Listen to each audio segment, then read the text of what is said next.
Hi everyone and welcome. I am Nicole and this is Let Knit Me Sew. This is my little corner of the YouTubes where I talk all about my creative pursuits, mostly sewing and knitting, but throwing a little bit of other stuff in there every once in a while as well. And today is Friday Sews Catch Up, which is of course the hashtag started by Jen from Today Engine Sewing Room. So I will just quickly tell you what I am wearing. So this is a Grainline Studio Linden Sweatshirt, which is a raglan sweatshirt pattern that has been around for a very long time. And this is one of my colour blocked versions. So I've got some cream speckled French terry and then this sort of pastel-y floral one mixed in. So I've got the front and the back in this. I've got my cuffs in it. And my hem, just had to check. So yeah, I've just got this on today because we've had some very nice weather recently in the UK, but today is a bit grey, and without the sun sort of pouring in through my windows, it's not as warm in here as it has been over the past week or so when we've had bright blazing sunshine. So yeah, a sweatshirt with just a vest top on underneath it has been the order of today in terms of being appropriately cozy. All right, I just want to say a quick thank you because I've had I think probably due to the fact that I had quite a lot of videos posted over the last couple of weeks because I had some time off work, so I was able to record a bit more. I've had sort of a little flurry of new subscribers, so yeah, thank you very much to everyone who is new and subscribed. I hope you're going to like it here. So yeah, Friday sews, what have I got to catch you up on? So I've got a couple of finish makes to share with you. So the first one is a Friday Pattern Company Sagebrush top in this lovely viscose fabric. So this was a remnant piece that I got from Lamazi a little while ago in this, it's like a navy blue, and it's got all of these sort of tropical leaves and flowers on it. So yeah, feels a bit more summery even though it's on a darker background. So yeah, this is the standard sagebrush. I've made no modifications to it. So you can see you've got the ruffle on the front and then these two quite big puffy sleeves with the elastic on the bottom. See, that's the full length of it. I will put in some pictures so that you can see it in all of its entirety. And then of course on the back you have the yoke detail with this tie that so your like neckband finishing then becomes your tie that ties at the back of the top. I'd forgotten how much I liked this. I've got two in my wardrobe already, and yeah, it's a lovely pattern, super straightforward, comes together really quickly, and so yeah, I definitely think I want to do another one already. I also think I might like maybe a sleeveless version. Like I think the armholes are a reasonable size, but they're not enormous. I would have to probably try it on and just see, in terms of if I was to like not change anything on the pattern and make it sleeveless and just, bias bind the armholes, would they be a bit too low and you'd be like seeing your bra? But yeah, I feel like maybe I might want to try making this sleeveless, although I'm not the biggest fan of sleeveless tops on myself because I feel like, particularly when they've got a high neck, I feel like there's a sweet spot in terms of like neckline and stuff and no sleeves. I just feel like they look a bit unbalanced on me for some reason. But yeah, I feel like I might like to experiment with making this. Yeah, perhaps doing a bit of hacking with this because I feel like it's a good base and there's stuff that you can do with it. But yeah, this is my sagebrush, and did I finish it in April? No, it was in March, so can't count for So April Blouse, but the thing that I am currently working on will. So yeah, if you are looking for blouse ideas, I would wholeheartedly recommend the Sagebrush top by Friday Pattern Company. Okay, so the other finish make I have is my second Bestie Bag, which is a sling bag pattern from BF Patterns. So I made my first one in some quilting cotton that I've been kicking around in my stash for a long time.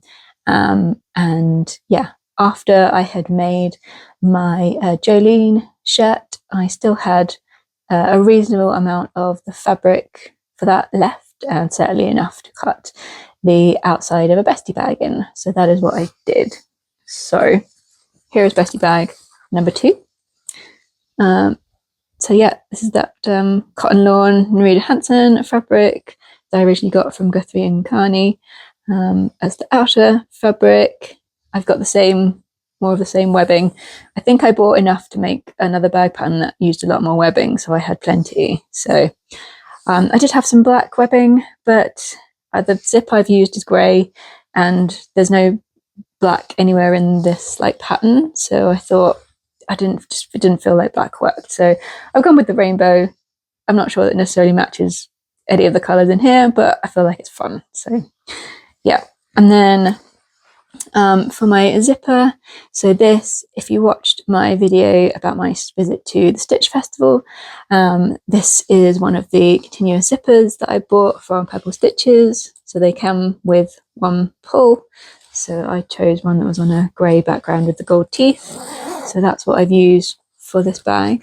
And then on the inside, I still had some of this cotton lawn left over from another project.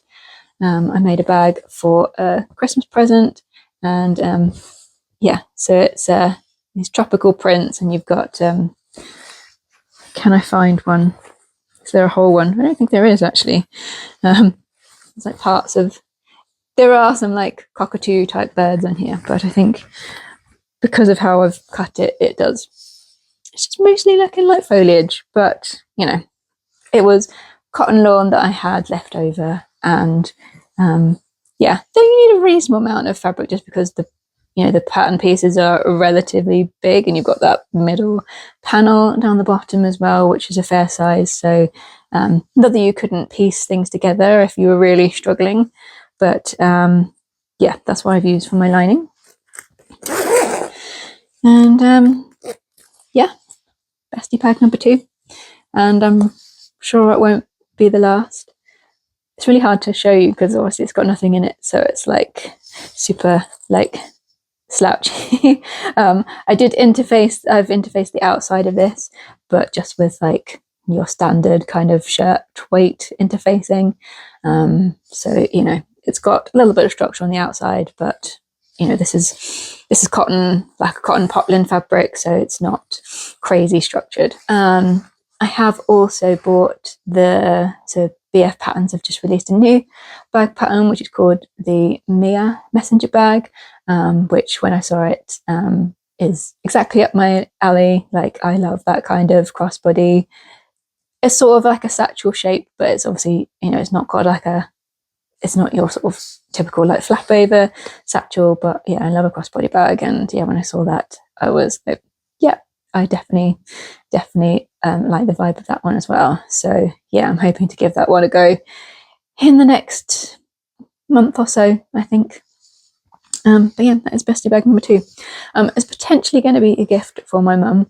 I'm going to be visiting them soon, so I'm going to take it with me and see if she likes it. The only thing is, like, it's got a reasonable amount of pink, and my mum isn't the biggest fan of pink. I mean, it does have quite a lot of yellow and orange on it as well, which she does like, but yeah, she's not a massive fan of pink. So I'm going to take it home so she can at least see and maybe like try it on as well. And then if she does like it, then I'll just have to make another one in a fabric that she does like. So yeah, potentially this one is not being kept by me. It might be a gift. All right, that's the 2 finish makes I have. What am I currently working on? So I'm currently in the process of finishing off a Fleur top. So I cut it out of, I don't have it here, and I'm very pushed for time to film this during my lunch break for work. So I don't have time to go and retrieve it, and it's got a bunch of pins in anyway, so it's not going to be the easiest thing to show you, but the fabric, this is like a very teeny tiny bit left over. So this is the, I put in my video, and I'll pop a link to it, about my spring summer sewing plans. So this is some viscose linen fabric from Fabric Godmother with these really cute little strawberries. Yeah, I had 2 remnant pieces from their remnant sale, and yeah, was able to squeeze a fleur out of it, like very much squeeze like this. I think this is the biggest piece that's left. I really had to, do a little bit of Tetris on the fabric with my pattern pieces to squeeze it out. And I think I might have cut some of the strips for the ties, like on the bias as opposed to on the straight grain, just to make it work with the, like I said, I had two just under a meter, maybe like 0.7 of a meter, I think, bits, maybe one slightly bigger than the other. It sort of totaled up to about 1.5 meters. But yeah, obviously because you have like the peplum and everything, there's only a certain amount of way you can make that work when your fabric is like split in half. So yes, that is almost finished. So that will count for Sew April Blouse. But yeah, that's what I am currently sewing. The other thing that is in the sort of like the planning stages is, I'll pop a link to the video as well. The Fabric Godmother Dream Wardrobe box from February was fabric to make the Eliza Trench Coat by Papercut Patterns. And I think I've decided on some lining fabric for that. So because we have a 4-day weekend coming up in a few weeks' time for the Easter bank holiday here in the UK, I figured, that's a good couple of days of extra sewing time that I don't have too many other plans on. So yeah, I'm hoping that I'll be able to make a trench coat in a bank holiday weekend. Like, that seems reasonable. And I'm planning to try and film it to show you, especially as there's like a few new things to me that I've never done before, like welt pockets and stuff. So yeah, I'm hoping to do a sort of little kind of like sew along with me type video for that project, since it is, a bigger project in terms of like the scale, and there's a bit more involved sewing than some of my other makes. So yeah, that is also on the radar, like I say, for the Easter bank holiday. Okay, in terms of craftiness, I think that's probably all I have to share for this week. Not so sure what sewing time I'm going to have over the next week and a bit. So hopefully I can at least get the fleur finished. So next week's Friday sews might be just the fleur, and then I do have a few fabric orders that I have placed that I hope will have arrived in the post by then. So yeah, next week's Friday sews might just be, hopefully the finished fleur, and a few fabrics to share with you. But I think that's all I have in terms of sewing content.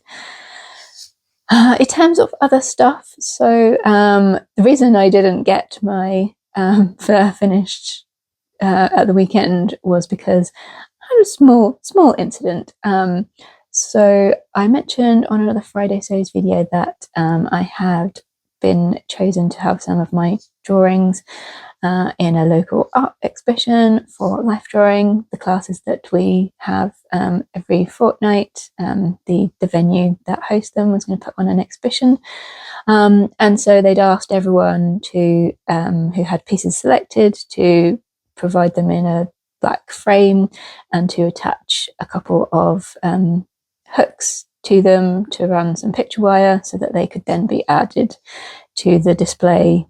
They had this wire hanging system, so I needed to attach hooks and picture wire to my 2 frames, which you think would be a pretty straightforward task. It's just they were just some standard IKEA frames, nothing crazy fancy.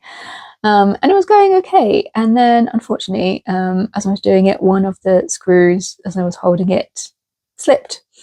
and I stabbed myself in the thumb with the screwdriver, which was obviously not ideal. And I did initially have a little panic because, you know, obviously screwdrivers quite stabby, and metal, and, you know, obviously there was the initial shock, and obviously I did all of the good first aid things of going and giving it a good rinse out under the tap, making sure it was clean, and one thing and another. But, you know, initially I was slightly concerned that I might have put a sizable dent in my thumb, and I might be having to spend what was intended as a nice chilled out sewing day going on a trip to A&E.